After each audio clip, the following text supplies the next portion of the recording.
Noong 1965, habang nangingisda sa Arny River sa Northern Ireland, may napansin si Ambrose Owen sa tubig. Nang lapitan niya ito, nakita niya na isa itong lumang espada. Kinuha ni Ambrose ang espada at nilagay sa lumang barn ng kanyang family farm sa County Fermanagh. Matapos ang 50 years, nakita ito ng kapatid ni Ambrose na si Maurice at agad siyang nabighani dito.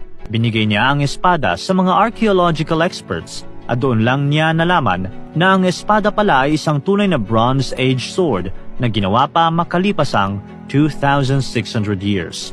Ang discovery na ito ay mahalaga dahil ito ang patunay sa kalidad ng craftsmanship ng mga blacksmith noong sinaunang panahon. Sa ngayon ay nasa Enniskillen Castle Museum na ito.